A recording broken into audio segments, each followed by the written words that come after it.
Can you just talk about how you be connected originally with Stan Getz? It was through Scott LaFaro.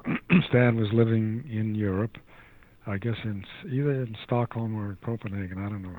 And he had gotten married Monica, I guess, and decided, he was in exile, let's say, and then he decided he wanted to come back and work in the States. So he came back with Monica and was in touch with Scotty in California, and he asked if Scotty would be interested in joining his group. And Scotty was working with Bill at the time, but Bill wasn't working a great deal. So Scotty said, well, I'd be interested, but only if I could have the rhythm section I wanted. And he said Pete LaRocca and me. Roy Haynes. No, Pete LaRocca. LaRocca was the... So I'm sorry, it was Pete LaRocca, and I'm sorry, who was the bass player? Scotty. LaFaro. Yeah, he said. So who did he want? He wanted Kuhn, and he wanted LaRocca. Wow. LaRocca. Wow. So we met one afternoon at the Village Vanguard to just play together and see, and we played, a tune or two, and Scott said, and Stan said, "Fine, this is it. Well, you're hired." And the first job we had was in Chicago at the Sutherland Lounge on the south side of Chicago. And we were there for 2 weeks. And at the end of the 2 weeks, Scotty, being Scotty, went up to Stan and said, I don't want to stay in this group anymore. I'm having problems with the drums. And all he heard from Pete was the cymbals. He didn't hear the drums per se. He wanted to hear more of the drums in combination with the cymbals. So Stan said, well, who do you want? And Scott said, well, how about Roy Haynes? So that's it. After 2 weeks, Pete was gone, and Roy Haynes came on the band, and that was the group intact until Scott lost his life tragically that summer up in New York State. So that's how that group got started. And then after another 6-8 months, the bassist became John Neves. He was with us maybe 4 or 5 months. Roy Haynes, John Neves, and myself.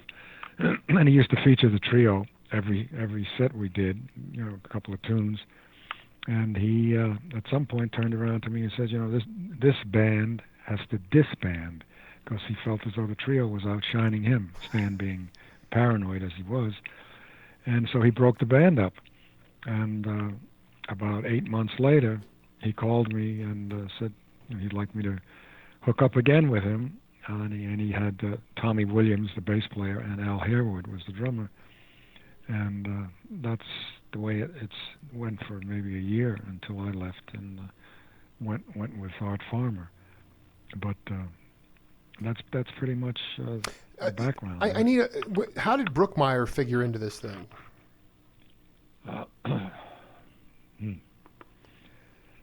It may have I think he had worked with Stan in a quintet context around that time or before that time, and he respected Brookmeyer's ability as a musician, as a writer, arranger, composer, and so he wanted to do this recording with Brookmeyer. We originally did a quartet recording in Chicago that the second week with Pete and Scotty and myself, and Stan was not pleased with his own playing, so he didn't want the thing to come out. It may have come out since, I don't know, somebody sent me a cassette, so I suspect it came out somewhere. But this is very important. This was the quartet. This was you, LaRocca, Scotty, and Stan. And you guys were on that South Side gig, or was this another gig in Chicago? No, this was during that South Side job. And you have an analog cassette of that tape, of that gig? I have a cassette, yes, somewhere. Somewhere. Also, I'm just trying to get the chronology here. Had you already played with Train yet, or not yet? Yeah, this was after Coltrane. So what year, that was my question with Train, was he doing the My Favorite Things at that point when you met him, or where was he at in his evolution? He was doing some of that, and then some of the stuff that was harmonically very sparse, like one or two, like the song "So What" or whatever he called it, impressions. And he was stretching out, at that point. So he was doing both, the My Favorite Things kind of thing, plus more advanced in terms of lack of harmony and just stretching out, which he continued to do certainly after I left, and then which he continued to do up until he passed. Was he doing like some situations where it would just be you and him to start the show, or just him and LaRocca would duke it out for 30 minutes? Because I know, like, once that quote unquote the quartet came in, it would be him and Elvin would just go at it, or or McCoy. I mean, did you have those kind of fun loving? No. It was just a traditional sort of start the tune. Pretty much so. Yes. And that year was 1959, or so. When did you actually hang with him and Naima and those cats and those when you got the gig? The first part of '60, January, February '60. Going back to Stan, this is a Jekyll and Hyde character. I've done 4 dozen interviews on this guy, and I just want you to give an unvarnished personal description of Stan, because while he was brilliant on the bandstand, especially when he was in the alpha state, he also was a jaded character. And I just want to get, being that you knew him, he was in Denmark at the time. He was jonesing, literally, pardon the pun, to get back to the New York jazz scene. And then you guys connected, and he made that album Focus with Navis, Joe Navis, and Roy Haynes, and it was and Eddie Sauter. And so tell me about Stan, the Jekyll and Hyde personality of Stan Getz. Oh, that would take too long for the time. Well, I mean, just a few anecdotal things would be wonderful. Well, he did the album Focus, which was quite lovely. It was quite he needed to have the background was pre-recorded, and he just soloed over it. He couldn't do it. They all couldn't go in the studio at the same time. I remember he was nervous about that, so he had all the background stuff pre-recorded, and he went and overdubbed his solos, and but it came out very well, and nobody knows that necessarily. So, but then he would joke about the album. He said we're playing someplace, and he'd say to the audience, "You know what focus spelled backwards is?" And then there'd be a pause, and then it's suck off.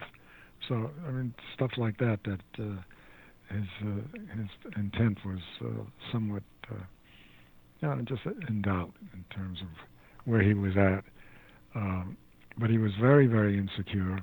He had substance abuse problems from the time in his teens, and it stayed with him in terms of alcohol and drugs.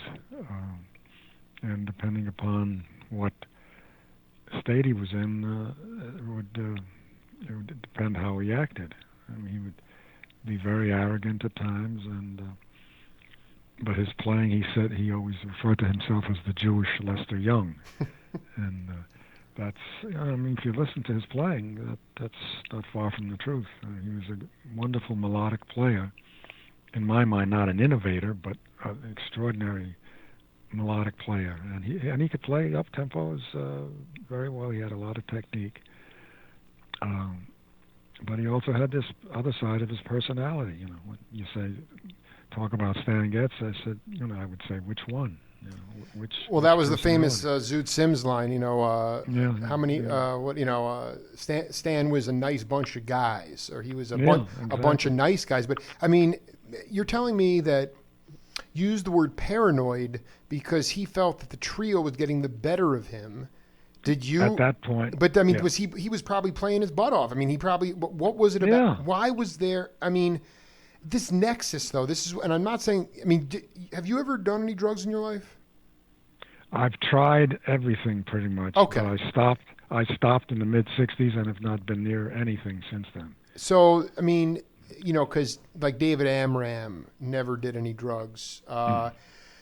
And yet, there are stories. I mean, Bill Crow is telling me stories about Stan, ODing at a party somewhere, and then they bring him back to life. They resuscitate him, and he goes, what's going on? They're like, Stan, you're dead. He's like, yeah, but I was higher than you, and it's like it was like this sort of callous. How much of that nexus of at the time, even though you were experimenting and eventually dropped it all, can you just talk about that nexus, that intersection of genius and addiction, and ultimately how a lot of cats like Stan thought that in order to play really transcendent music, they needed to be out of their minds? Well, he was insecure when he first started to play. He was studied with whomever, I can't remember, and then he went on Woody's band, and he never really had the self-confidence. And he did that solo on Early Autumn, which really catapulted him out of and made him very much in demand, and he was able to work on his own pretty much after that. But his foundation was insecurity.